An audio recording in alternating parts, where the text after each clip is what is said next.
Hi, Grandpa. Hi, Sally. How's my favorite granddaughter doing? Not so good, Grandpa. I just found out that climate change is going to be leading to more extreme weather events, like wildfires and earthquakes in California. I'm kind of scared, Grandpa. Ho ho ho. Now, Sally. There's nothing to worry about. These kind of things only happen once in a lifetime, you know? There's nothing to worry about. It's not gonna get worse. Believe me.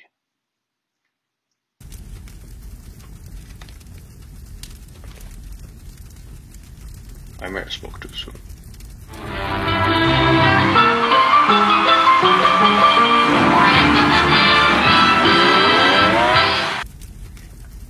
Okay, Grandpa. So I'm looking at the Cleaner Contra Costa Challenge website, and apparently it has some stuff on climate resiliency. It says it's important to get ready for these kind of things. Yeah, I definitely agree. Alright, so here's step 1. Find local risks and resources. What the? It says to be safe when something happens, so we need to do 3 things. The first one is to discover the risks that apply to your area. Whoa. Where are these words coming from? Oh, and look, here's a website. Let's type in our address. Well, looks like we're at a risk for earthquakes, droughts, and wildfires. That sounds about right. It even shows the intensity. Let's note this down. So, what's the next thing? Well, the website says that we need to find local preparedness resources. Where are these words even coming from? It says here we should know what local information will be. Let's see. Local fire department, Office of Emergency Services, and, CERT? CERT? What's a CERT? Oh, CERT. That's the Community Emergency Response Team. They're a national volunteer program where volunteers from our area get trained on basic disaster preparedness and learn some skills like fire safety and first aid. So they'll know what we should be looking for in case something, well, I guess it is happening right now, something like this happens. Oh, that's my phone. Let me pick it up. Hello? Hey guys, it's me, your good old neighbor from across the street. I'm just calling because I happen to be a CERT volunteer. Just what you guys were talking about. I'm also calling in because the producer only has 2 hands to control the 2 sock puppets. Oh, I didn't know you were a CERT guy. Also, how did you get my number? Not important. What is important is that you sign up for your local emergency alert networks, or mark free. One more of these things, and I swear I'll get a heart attack. We're socks, Grandpa. We don't have hearts. Let's stay on the subject. You guys should definitely sign up for alerts in case of an emergency. Groups like mine and other local agencies will alert you with important information on what to do during that time and the places you should go to or avoid. It's going to be different depending on your area. Sometimes there are multiple alert systems in place too. So, what should we do next? Great question, neighbor. So, what you want to do is find a program that will alert you on whatever you can check easily. Most alert systems have text, email, and phone alerts. So you can follow local agencies on social media or download the Red Cross Emergency app or the FEMA mobile app. So get the weather apps too if you can. You never know when there'll be extreme weather. They can also let you know anything, like when it's going to rain, let's see. Oh, like right now. Well, that's pretty convenient. The video was about to end in. Thanks, CERT sock guy, Mr. Neighbor, sir. Now we know we'll be ready when the next emergency comes our way. Absolutely. Alright, everyone. Now, go to cleanercontracosta.org for more information and to learn more about how you can be climate resilient and ready for any risk. Stay prepared to stay resilient. Who is he talking to? I have no idea. Breaking new climate news. The Department of Justice of the United States of America, on May 5, 2022, created a new office, the Office of Environmental Justice. Aimed at protecting environmental justice, it will help certain people who are more vulnerable to the dangers and damages of the climate crisis. Climate change and environmental justice are closely tied together. For example, certain people in specific socioeconomic circumstances are more likely to get conditions such as asthma from air pollution, cancer, high blood pressure, or may be more vulnerable to natural disasters, amongst many other things. This new office will help protect these peoples, and it will be headed by Cynthia Ferguson, an ENRD, Environmental and Natural Resources Division's attorney, with more than a decade's worth of experience. The office will be managing the legal aspect of environmental justice through advancement of federal laws. Plus, it will be partnering with the EDA, the U.S. Economic Development Administration. We should be able to expect many new things to come, and the future looks promising with the creation of this new office. Hi guys! Today we will be making a vegan mango sticky rice dessert. To begin, the ingredients are mango, glutinous rice, either cooked or uncooked, sugar, coconut milk, and cornstarch. I will be using cooked glutinous rice since I couldn't find uncooked at my local stores. Step 1. Making the rice. Since mine is cooked already, I'll put it in the microwave for about 90 seconds. Lift it a little bit so it can cool. Step 2. Making the sauce. On a heated pan, low, put a cup of coconut milk, 1/4 cups of sugar, and 1/2 teaspoon of salt. Make sure to dissolve the sugar. Then put the rice in. I added more rice as it was too watery. Step 3. The sauce. Pour the rest of your coconut cream in 3 tablespoons of sugar. Then add your cornstarch slurry, which is 1 teaspoon of cornstarch and 2 teaspoons of water. Then you can mix it all up. Step 4. Grab your mangoes and then cut it. You can either cut it into thin strips or however you desire. Step 5. Enjoy your dessert.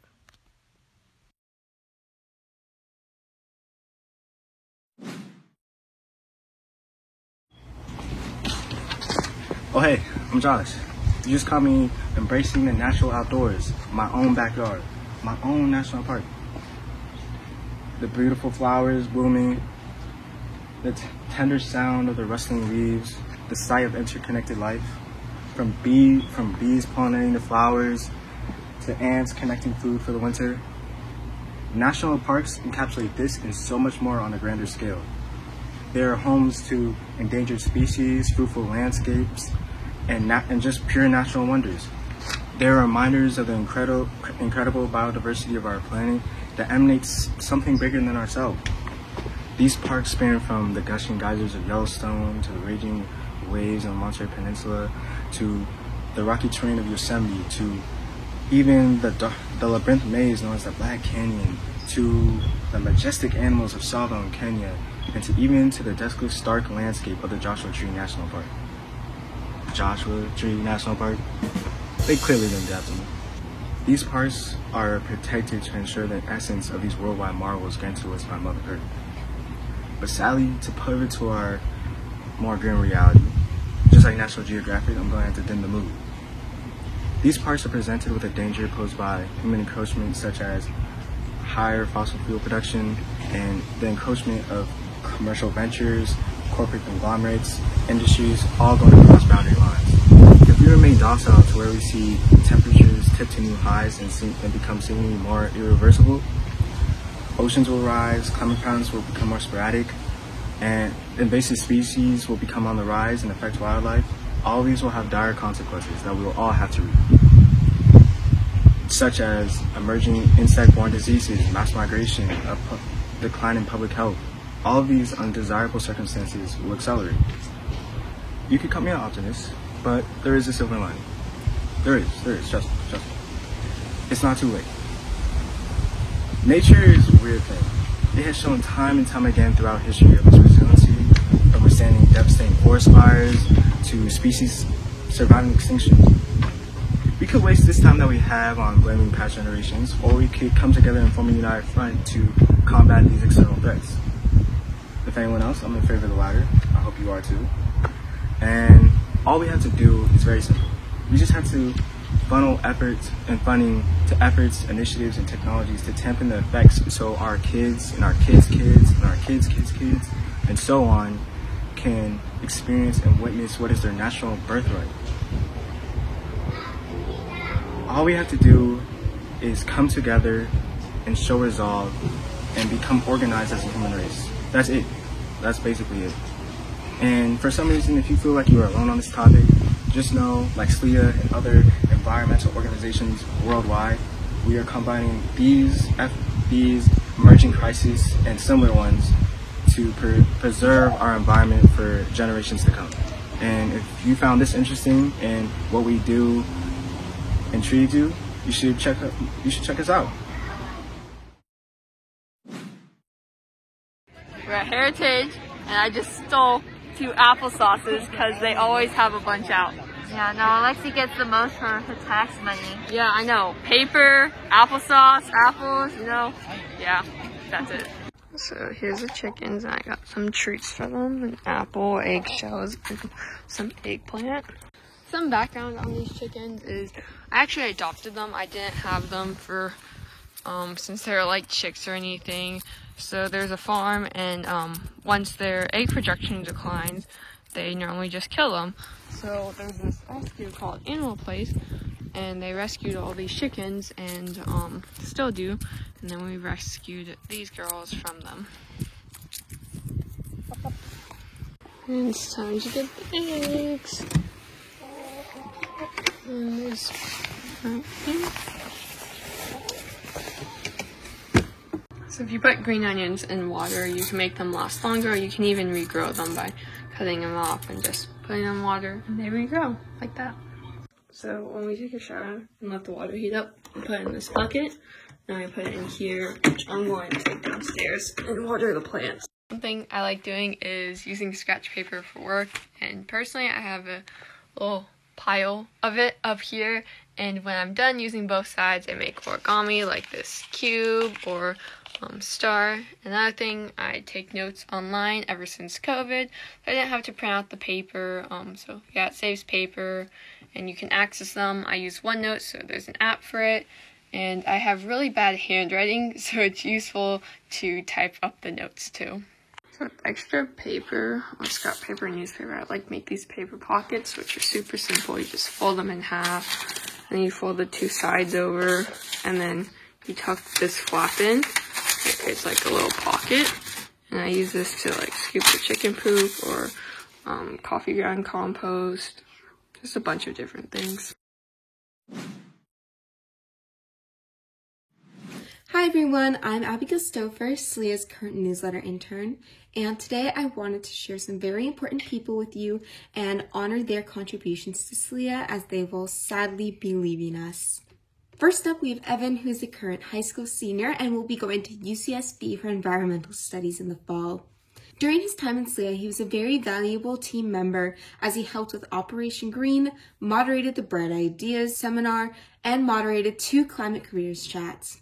He would like to give a huge shout out to Kyle for getting him into SLEA in the first place, and he would also like to say thanks to everyone who made him feel welcome and that this organization is seriously awesome. I love how it's youth who genuinely care about something that I do too. Thank you so much for your time as a volunteer, Evan, and we wish you the best of luck in the future. Next up, we have Kyle, who has served as our amazing graphic design intern. He currently attends the College of UC Irvine and is majoring in Earth System Science. And he would like to say, I can't believe it's been almost 2 years. And what a 2 years it's been.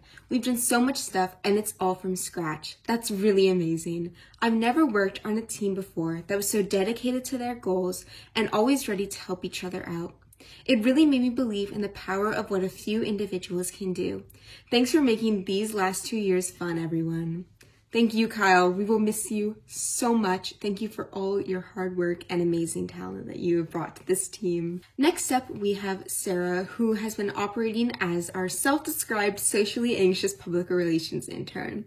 She is a current high school senior, but she will be attending Los Medanos College in the fall, and will be majoring in biotechnology. Sarah would like to say that SLIA truly holds a special place in my heart.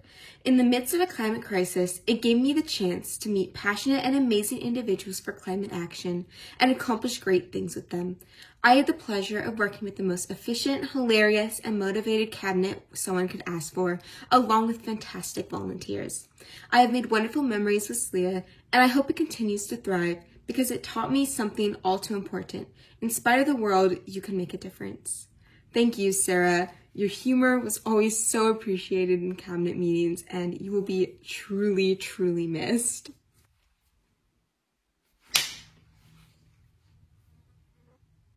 Next up, we have Stella, who has also been working as our other public relations intern, and she will be going to UPenn in the fall as an undecided major in the College of Arts and Sciences. And Stella would like to say that her biggest SLIA accomplishment was fighting Zuckerberg and fixing Facebook with Sarah. Stella, we truly thank you for your service in that war with Zuckerberg, and we will truly, truly miss you. Thank you again for all your hard work. Next up, we have Brittany, who has been our Cleaner Contra Costa intern. She's a current high school senior, but in the fall, she will be attending the University of California, Berkeley, double majoring in legal studies and statistics. Brittany would like to say, I joined SLIA in mid-2020 and can't put into words how much I have learned from my intern position. I have gained so much experience with outreach, public speaking, giving presentations, putting together events, and working with others. My fellow interns have been very supportive and helpful and have made my work in SLIA much more collaborative and straightforward. I'm so proud and grateful that I was able to intern at an amazing organization with such diligent members and a dedicated cause. Knowing the plans that SLIA has for the future excites me, and I can't wait to see the organization expand and reach new limits. I want to thank SCOCO and my fellow members at SLIA for helping me through this journey. We'll miss you all greatly, and good luck in the future. Good luck to you, Brittany. We know that you will do amazing things in the future, and thank you for all of your hard work that you put into SLIA. You'll be truly missed. Next up, we have Alexi, who has been serving as our beloved chair. In the fall, she will be attending Stanford and majoring in environmental engineering. Alexi would like to say that working with SLIA has been an amazing experience. We've grown and done so much together, from silly game nights to helping ban oil and gas drilling in Antioch and Brentwood. I'm going to miss everyone here and can't wait to see what else the team will do in the following years. Alexi, we cannot thank you enough for all the hard work and dedication you have poured into SLIA. We are so sad and emo that you will be leaving, but we know that you are going to do absolutely amazing things in the future. Good luck to you, and we will miss you. To all of our departing SLIA members, words cannot describe how grateful I am for all of your guys' dedication and love that you have poured into SLIA. And I know that you are going to take all of that dedication and love and put it into such amazing things in the future. And I wish you all the best, and I will be crying myself to sleep tonight.